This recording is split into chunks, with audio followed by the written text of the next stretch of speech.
नमस्कार। आज मैं आपको एकादशी की कहानी सुनाती हूँ। अगर मेरी कहानी अच्छी लगे तो लाइक करना और सब्सक्राइब करना। एक लड़का सूट बूट पहनकर अपनी ससुराल पत्नी को लेने जा रहा था। रास्ते में एक गाय कीचड़ में फंसी हुई थी। वह लड़के से कहने लगी कि बेटा, मैं कीचड़ में फंसी हूँ, मुझे हाथ देखकर बाहर निकाल दो। वह कहने लगा कि नहीं नहीं, यदि मैं कीचड़ में हाथ डालूंगा तो मेरे कपड़े गंदे हो जाएंगे, मुझे तो अपनी पत्नी को लेने ससुराल जाना है।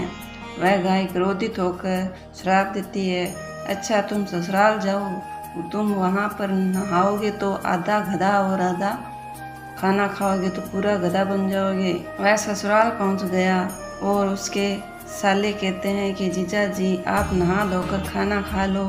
तब वह कहता है कि मैं नहीं नहाऊंगा। तब वह कहते हैं कि ठीक है, आप खाना तो खा लो। तब वह खाने से भी इनकार कर देता है। सब परेशान हो जाते हैं, जीजा जी ऐसा क्यों कर रहे हैं, ना तो नहा रहे हैं ना ही खाना खा रहे हैं। तब उनकी पत्नी कहती है कि आप क्यों नहीं नहाते या खाना खाते। तब वह लड़का गाय की बात अपनी पत्नी को बताता है और कहता है कि मुझे गाय ने श्राप दिया है कि नहाऊंगा तो आधा गधा, वह खाऊंगा तो पूरा गधा बन जाऊंगा।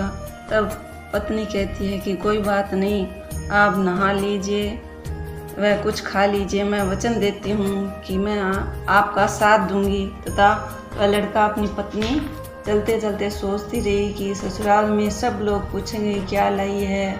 तब सत्य भगवान ने सोचा कि इसका संकट मिटाना चाहिए।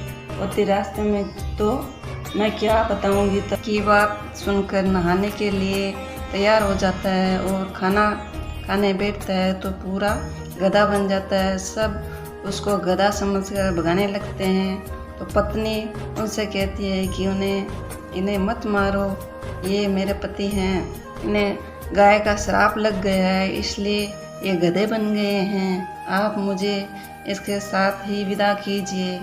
अब उसे उस गधे के साथ विदा कर देते हैं। वह गधे को लेकर एक जगह झाड़ के नीचे डेरा डालती है। दिन भर मेहनत मजदूरी करती है और बाहर आना गधे पर खर्च करती है और 4 आने खुद पर खर्च करती है और बोझ गधे पर न डालकर खुद ढोती है। इस प्रकार वह रोज काम करती है। वो तो रानी महलों की खिड़की में से रोज यह नज़ारा देखती है कि ऐसे कौन सा दुख है, ये ऐसा क्यों करती है। एक दिन वह दासी को भेजकर उसे अपने महल में बुलाती है और पूछती है कि तुम ऐसा क्यों करती हो। तब वह कहती है तुम वचन भरो कि तुम मेरी मदद करोगी तो मैं तुम्हें अपना दुख बताऊंगी।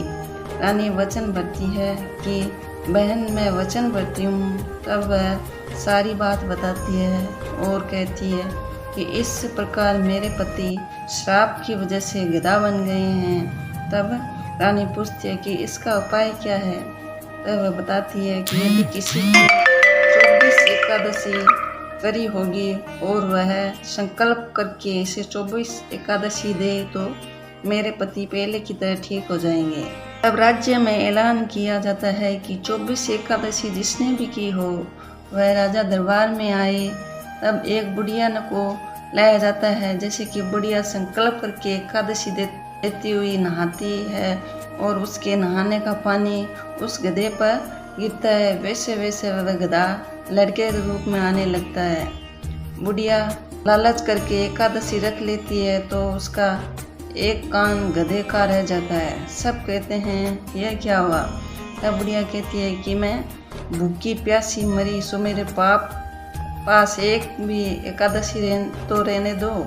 तब सब कहते हैं कि नहीं, तुमने संकल्प किया है तो सारी एकादशी इस लड़के को दो, वरना यह पूरी तरह लड़का नहीं बन पाएगा। अब बुढ़िया सारी एकादशी उस लड़के को दे देती है और वह गधा पूरी तरह लड़का बन जाता है। राजा सारे राज्य में ऐलान करते हैं कि जिनसे बन पड़े एकादशी करो, एकादशी जैसा दूसरा व्रत नहीं है। एकादशी करने से हमारे सारे पाप कट जाते हैं और मोक्ष की प्राप्ति होती है, इसलिए हमें एकादशी करनी चाहिए। बोले एकादशी माता की जय।